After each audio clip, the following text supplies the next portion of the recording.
Hi, this is Rahim Zulfiqar Ali from Excel Basement. और इस video में हम एक और बहुत इंटरेस्टिंग और अमेजिंग ट्रिक समझेंगे रिगार्डिंग पावर क्यूरी। इस एग्जांपल में हमारे पास बेसिकली एक वेबसाइट है, ठीक है, और उस वेबसाइट के बहुत सारे सब लिंक्स मौजूद हैं, ठीक है।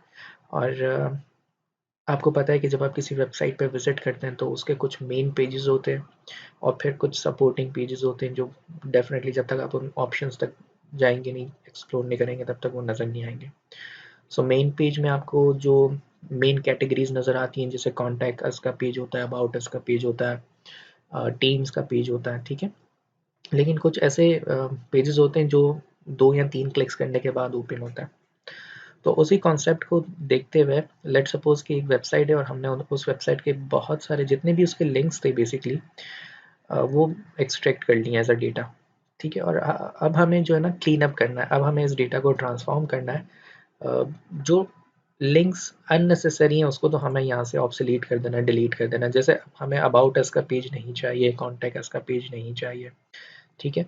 जो चीज़ हमें इस डेटा यानी इन यूआरएल से निकालनी है, एक्सट्रैक्ट करनी है, वो बेसिकली यूआरएल के नाम के बाद हमारे पास जो कॉमन डेलिमीटर है वो बेसिकली स्लैश का है।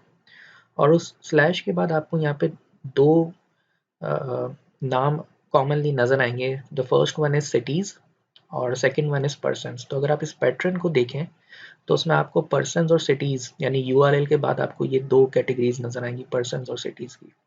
और फिर फर्दर उस सिटीज़ के आगे उस सिटी का पर्टिकुलर नाम लिखा हुआ है और उस पर्सन के आगे उस पर्सन का नाम लिखा हुआ है।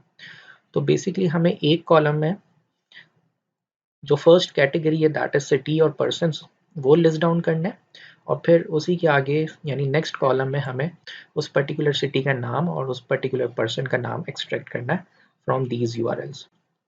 सो लेट्स गेट स्टार्ट कि आप ट्रेडिशनली एक्सेल में किसी कॉम्प्लेक्स फार्मूला को बनाएं और बहुत ज़्यादा टाइम कंज्यूम करें। हम पावर क्यूरी के थ्रू बहुत आसानी से इस डेटा को ट्रांसफॉर्म कर सकते हैं। कैसे करेंगे मैं आपको शो करता हूँ। तो सबसे पहले हम जाएंगे डेटा के टैब में। वहाँ पर हमारे पास गेट एंड ट्रांसफॉर्म का ग्रुप मौजूद है, जिस पे मैं क्लिक करूँगा फ्रॉम टेबल और रेंज पे, क्योंकि मेरा ये जो डेटा है वो टेबल फॉर्मेट में है। क्लिक करने के बाद आपको Microsoft Excel Power Query editor की विंडो की तरफ ले जाएगा और ये आपको डेटा का व्यू नज़र आ रहा है, ठीक है। अब हमें करना क्या है कि हमें एक तो यूआरएल्स नहीं चाहिए, ठीक है, इसको हमें डिलीट करना है।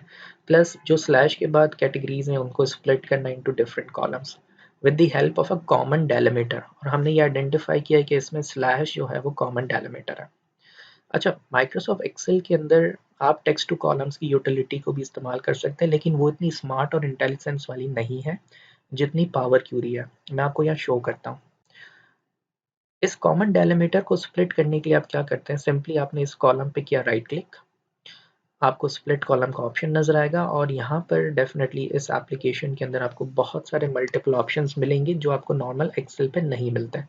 जैसे आप स्प्लिट कर सकते हैं कॉलम को उसके डेलिमीटर के थ्रू, कुछ स्पेसिफिक नंबर्स के थ्रू, किसी पोजीशन वाइज आप स्प्लिट कर सकते हैं। आप lower to upper case to lower case, numbers to alphabets, alphabets to numbers, यानी हमारे पास बहुत ज़बरदस्त एडवांस फीचर्स मौजूद हैं। और इन तमाम फीचर्स को मैं आने वाली नेक्स्ट वीडियोस के अंदर डेफिनेटली विद एग्जांपल्स एक्सप्लेन करूंगा, लेकिन आज की इस वीडियो में मैं बाय डेलिमीटर कैसे स्प्लिट किया जाता है वो बताऊंगा। तो आपको एक अंदाज़ा हो गया होगा कि जो नॉर्मल एक्सेल में टेक्स्ट टू कॉलम्स का जो फीचर है वो बहुत ही लिमिटेड है, उसमें इंटेलिजेंस नहीं है, लेकिन हमारे पास पावर क्यूरी में इस ट्रांसफॉर्मेशन टूल के अंदर बहुत ऑसम फीचर्स मौजूद हैं जो हमारा काम बहुत आसान करते हैं।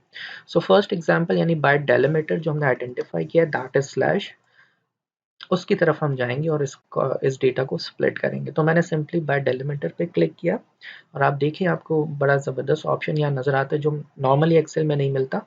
जैसे आपने जो कॉमन डेलिमीटर आइडेंटिफाई किया है, अगर वो यहाँ लिस्ट डाउन नहीं है तो आप जाएंगे कस्टम पे क्लिक करेंगे और उस डेलिमीटर को इस फील्ड लिस्ट में डिफाइन कर देंगे जैसे हमने स्लैश को आइडेंटिफाई किया। और फिर सबसे अच्छा ऑप्शन यहाँ पे यह है कि आप किस पोजीशन से इस कॉमन डेलिमीटर को स्प्रेड करना चाहते हैं अपने डेटा को, लेफ्ट मोस्ट पे, राइट मोस्ट पे, या each occurrence of the delimiter. और प्लस आपके पास एडवांस ऑप्शंस भी मौजूद हैं कि जब आप स्प्लिट करेंगे तो उसको कॉलम्स में स्प्लिट करना है या रॉज में स्प्लिट करना है। Again that is very amazing. So आने वाली फ्यूचर वीडियोस में मैं तमाम ऑप्शंस को एक्सप्लोर करके बताऊंगा, बट प्राइमरीली इस वीडियो में सबसे पहले हम ऑप्शन जो सेलेक्ट करेंगे वो राइट मोस्ट डेलिमीटर है। तो जो स्लैश है वो जो सबसे जो राइट साइड पे मौजूद है उसकी बेसिस पे मेरा डेटा स्प्लिट हो जाएगा। सिंपली मैंने ओके पे क्लिक किया। अब आप देख सकते हैं कितनी आसानी से मेरा डेटा स्प्लिट हो गया। अब मुझे सिटीज़ और पर्सन को स्प्लिट करना है तो अगेन मैंने उस कॉलम पे क्लिक किया, बाय डेलिमीटर। कस्टम में मैं वो डिफाइन करूंगा जो डेलिमीटर मैंने आइडेंटिफाई किया है, और अगेन राइट मोस्ट डेलिमीटर पे क्लिक कर दूंगा। ठीक है। अब आप देख सकते हैं कि जो पेजेस थे, जिस तरह से कॉन्टैक्ट अस का पेज था, अबाउट अस का पेज था, ये हमें नहीं चाहिए। ठीक है। सो एक चॉइस तो मेरे पास ये है कि मैं यहाँ से कॉन्टैक्ट अस और अबाउट अस को जो है वो अनचेक कर दूँ।